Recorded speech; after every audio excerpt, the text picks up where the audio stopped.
This is the Big Small Business Show. Welcome back. Now, my guest in our Psyche of Success slot today is John Nicolakakis, owner and CEO of Roman's Pizza. Currently, this brand has 31 corporate stores, 47 joint ventures, and 127 franchised units. Part 2 of our interview was recorded in our previous studio. So yes, it'll look a little bit different, but still familiar. Please stay tuned. Welcome back. Thank you. Right, so in the last interview, we spoke about the fact that you had, taken over the reins of the business at 23.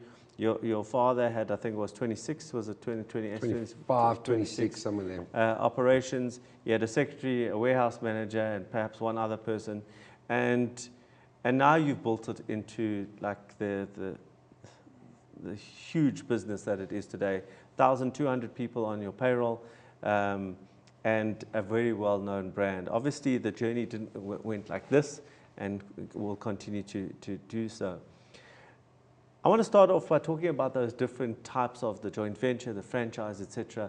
How do you choose who goes into what type of relationship with your brand? Initially, it was a bit haphazard. Joint ventures came about where we had potential franchisees who were very strong but didn't have all the capital. Yeah. So we came in as an equity partner. Full franchises were prospective franchisees who met all the requirements, and company-owned stores, we started as company-owned stores. We always owned and operated our own shops from the early days. When I joined my dad, out of those 25 stores, he had 6 company-owned. So the principle was we weren't going to open a JV or a full franchise right next to one of our company-owned stores, because we would lose more income than what we would gain in new franchise or royalty fees. Subsequent to that, the model's fairly simple today. We don't do as many JVs as we used to. And we don't, quite frankly, do any JVs with new partners. With our existing partners, we continue to grow a specific area and develop a specific area.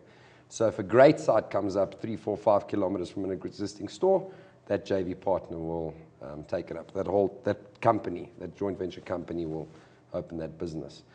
Company-owned stores, again, if we get great sites, great leases, no potential franchisees for that specific site, we're willing to back our own brand. So we'll put our own money in. We don't want to lose a site. We don't want to lose the opportunity. So that seems to be also the key success factor is the site, location, 100%. Still today. 100%. You know.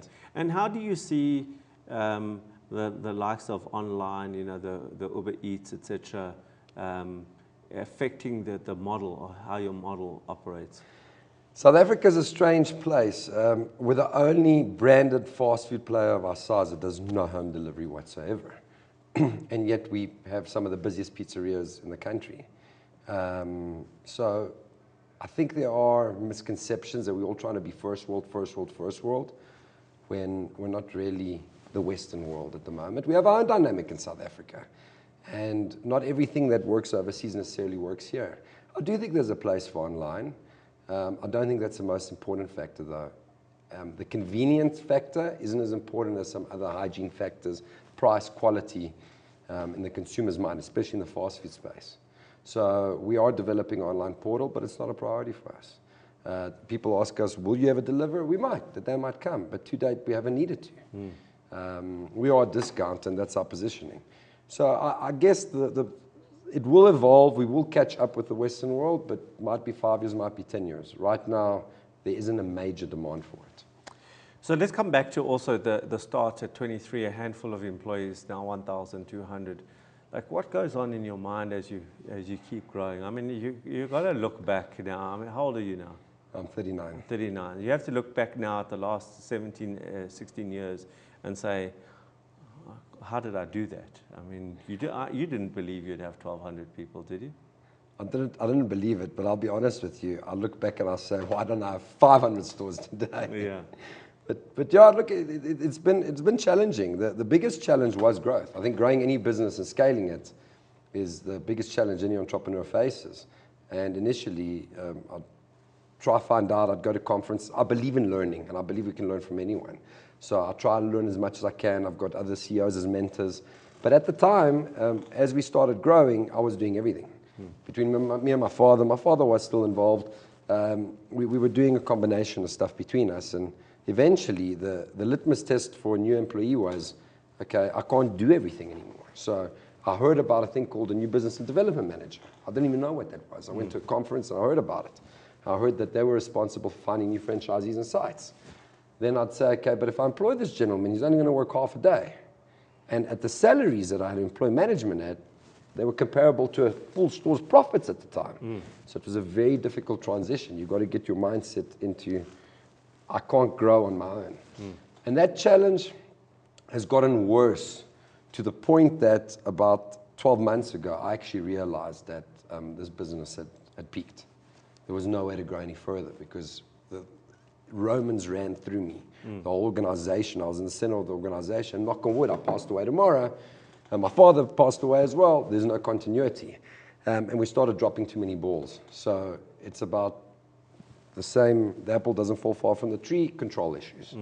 It's about leveraging through your staff, through your employees, through your colleagues, allowing them and giving them the opportunity to take the risks to grow the brand. And that transition has been difficult. It's been difficult managing people and not doing the work anymore. But we've had to do it. I can completely relate to that. I want to change tack slightly and go back to the support system around you, your father, your family. The importance of your support system during the dark days in particular. Family business in any form has an incredibly difficult dynamic in its own right, especially when you have two alpha males in the organization. But in saying that, my father's always been my mentor. My mother always stood by my father's side in the business. So it's always been a family business in every sense of the word. In challenging times, it's been difficult because my mother wouldn't have answers for me. A lot of times my father didn't have answers for me because we were in unprecedented times. My father's always said, have balance, my son. There's more to life than work. He's incredibly demanding and he's incredibly difficult. But in saying that, he's always said, on a personal note, have balance. Life isn't just about that. Be optimistic. Incredibly intelligent, a lot of common sense. A fantastic person to go through when things aren't great.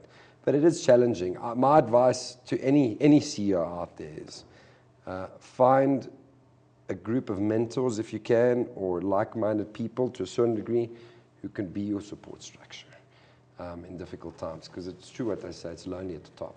Your wife doesn't really understand. Neither do your children, your friends. They don't really know what you're going through. So that's probably the biggest challenge for any CEO, is finding that support structure. I think it's incredibly valuable. Well, John, thank you so much for being on the show. I really appreciate your honesty, and I also am looking forward to seeing your 500 stores. So are we. Thank you so much. Okay. Thanks for being on the show. Thank you. Thank you for having me. Up next, I'm joined by Dr. Gerard van Wyk, a marketing expert that's regularly in studio with us, and we're going to discuss why it's important to change your marketing strategies in line with the changing environments. We're going to start off with the current change to our economic climate, i.e. the downgrades.